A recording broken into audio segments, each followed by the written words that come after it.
Sejam bem-vindos ao Filmex, meu nome é Lucas e o trailer do Homem-Aranha Sem Volta Pra Casa finalmente saiu. Depois de 84 anos.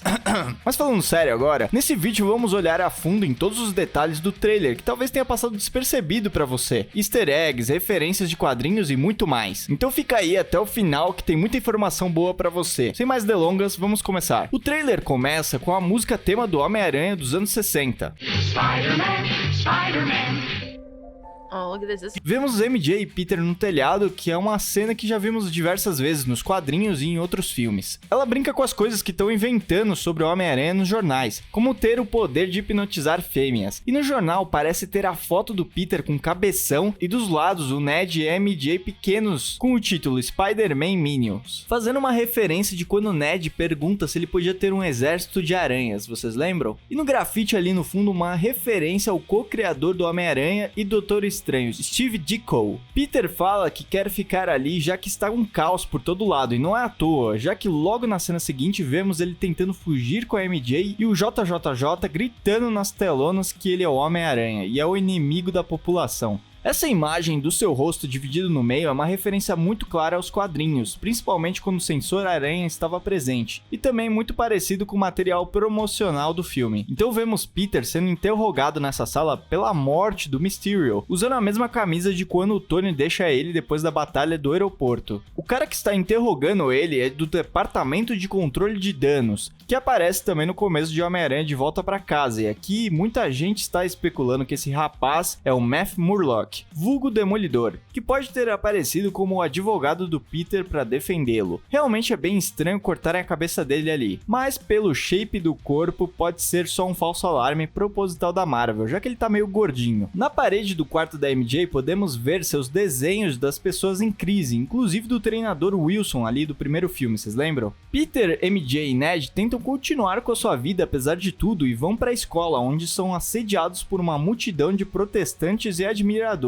Dá pra ver que o Peter é tanto amado quanto odiado. E logo atrás vemos Flash Thompson com cabelo loiro, que era a cor original do personagem nos quadrinhos. Também vemos esse cartaz que muita gente está dizendo que é referência do Mephisto, que diz que o diabo está disfarçado. Faria todo sentido, porque nos quadrinhos, na verdade, Peter faz um pacto com ele, para que todos esqueçam da sua identidade. Mas para isso ele nunca mais vai poder ficar com a MJ. Ninguém gostou muito dessa história, na verdade todo mundo odiou. E tiveram que refazer depois, voltar atrás e tudo mais. E aí vemos essa cena que deve acontecer logo depois das cenas do pós-crédito do último filme, onde parece que eles foram encurralados depois de uma perseguição. Entrando no colégio, vemos na TV a ex-namorada, que foi meio um namoro relâmpago do Ned, e as roupas dos estudantes que foi usado pro novo Funko Pop do Ned. Então vemos a câmera entrando com tudo na sala, parece que assustando a Tia May e Peter, que estão vendo o noticiário do JJJ. Provavelmente são as autoridades chegando para interrogá-los, o que faz sentido porque vemos exatamente isso acontecendo em seguida. Também vemos luzes piscando no fundo como se fossem viaturas. E nessa parte também vemos Peter falando sobre como o fato de descobrirem sua identidade afeta as pessoas ao seu redor. De novo, isso remete muito à história de One More Day, que é aquela história lá do Mephisto que eu contei pra vocês, onde também acontece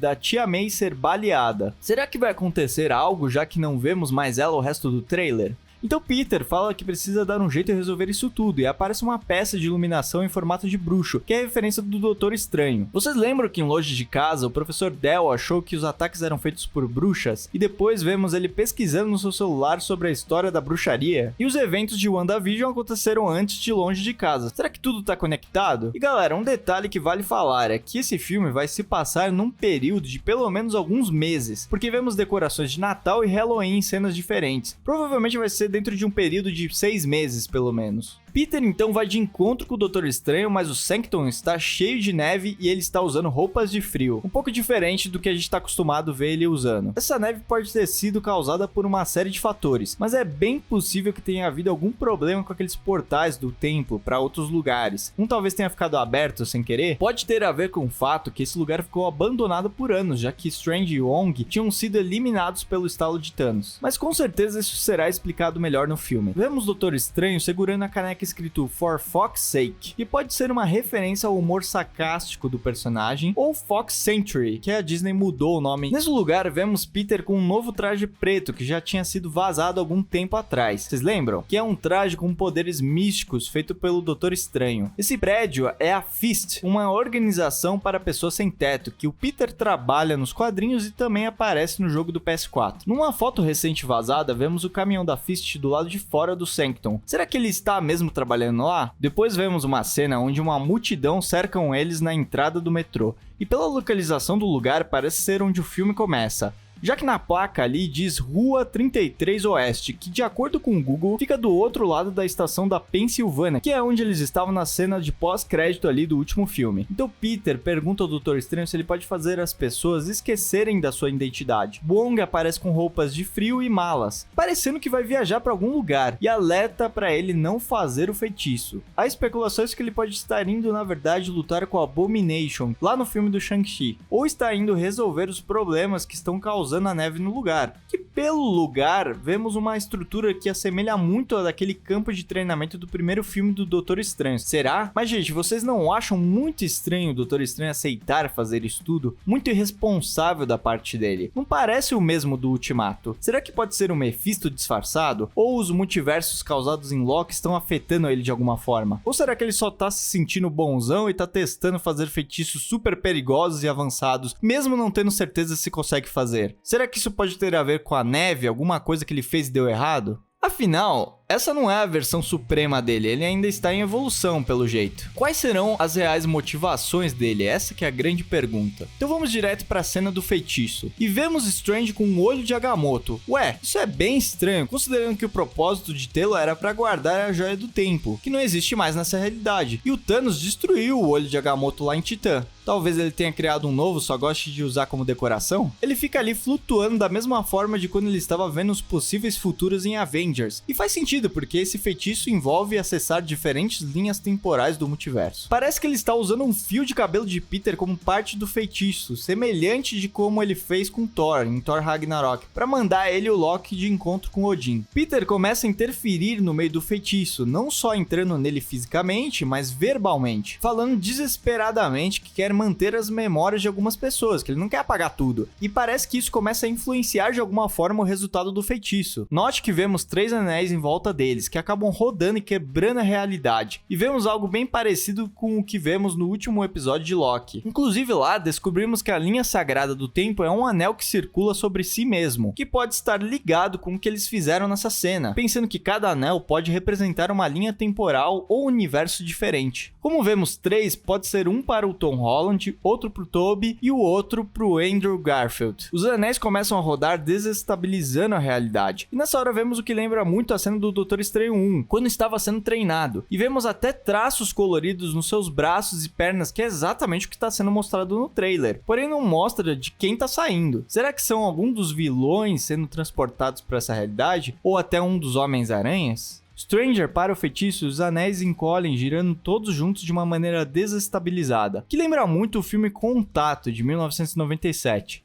Então passamos para uma cena realmente com cara de Doutor Estranho, com os prédios se curvando e distorções da realidade, com o Peter pulando e caindo ali no meio. Já nessa cena temos a confirmação do Electro, que parece ter voltado à sua cor original dos quadrinhos, amarelo. E parece que ali no meio tá tendo uma tempestade de areia, sendo referência do Homem de Areia. Nessa cena do trem que parece estar no Grand Canyon, não fica muito claro se Stranger está treinando o Peter ou se está realmente lutando ou perseguindo ele. E esse trem lembra bastante a briga do Aranha contra o Dr. Octopus, lá em Spider-Man 2. Nesse trecho do trailer, o Stranger confronta Peter, dizendo que o problema é ele tentar viver 2 vidas, talvez querendo dizer que a culpa foi dele de o feitiço não ter dado certo. O que é estranho, porque foi ele mesmo que concordou em fazer em primeiro lugar, né? Stranger tira a forma astral do corpo de Peter, similar ao que a anciã fez com Hulk em Avengers. Agora, precisamos falar desse cubo que o Peter está segurando em sua mão. Um bom tempo atrás, houve um vazamento de roteiro que mencionava o cubo. Isso pode estar certo ou não. Então, se você não quer qualquer tipo de spoiler, é melhor você pular essa parte. Nesse vazamento, dizia que Stranger usaria o cubo para prender as entidades de outras realidades, como se a caixa fosse uma prisão igual do Ghostbusters. E por conta disso, ele e Peter estariam brigando pela posse do artefato e o que fazer com isso. Peter querendo ajudar os vilões e devolver cada um para sua realidade, e Stranger tendo seus próprios motivos. Mas como o próprio filme diz, sem volta pra casa, né? Já nessa parte vemos o Happy assustado, com esse local destruído. Será que algum dos vilões encontrou esse lugar e bombardeou? Será que a Tia May poderia estar aí? Ou será que algum deles estava tentando atacá-lo? Já essa cena ajuda a confirmar aquela teoria do cubo, já que Peter está nesse lugar escuro e de repente é atacado, mas a criatura é impedida por uma barreira. Todo mundo está especulando que é um lagarto, e ele já esteja preso dentro do cubo, e o Stranger estaria coletando todos eles. Já nessa parte vemos o Electro atacando Peter, que está ali no canto direito inferior. E não dá pra saber se essa parede de terra que aparece na sua frente é simplesmente pelo ataque do raio que tá acertando o chão, ou se é o Homem-Areia tentando protegê-lo. Indo pra essa cena da ponte, já no fim do trailer, vemos o Peter conversando com uma mulher no carro que parece congelar no tempo enquanto ele tem seu sensor aranha ativado. Detalhe que vemos ele usando esse terno mais de uma cena. Será que ele estava indo para um funeral ou algum tipo de evento importante? Isso pode muito bem acontecer, porque se eles estão baseando mesmo nessa história de One More Day, pode ser que a gente veja o Peter perdendo alguém importante. Então finalmente vemos a confirmação do Duende Verde com a sua bomba icônica e a maravilhosa risada indiscutível de William Dafoe como Norman Osborn. No meio da fumaça vemos os braços metálicos e a aparição do Alfred Molina como Dr. Octopus, dizendo: "Olá Peter, meus amigos, que cena, hein?" Curiosamente, esse é o mesmo rio Hudson onde ele havia afundado no último filme, e é muito estranho ele dizer olá pro Peter, sendo que ele não é o Tobey. Será que ele tem noção do que aconteceu, que ele está em outra realidade? Ou a Marvel simplesmente nos manipulou e na verdade nessa cena o Tobey apareceu para ajudar na briga? Ou pode ser que pelo feitiço, para o Dr. Octopus, o Peter de Tom Holland sempre foi a sua realidade, ele não lembre de Tobey. Galera, lembrando que estamos com uma nova parceria com o Estúdio Geek, camisetas incríveis do mundo pop para todos os gostos. Vamos deixar um link na descrição caso você queira dar uma olhada. Mas e aí, me conta, o que você achou desse vídeo? Você tinha percebido todos esses detalhes?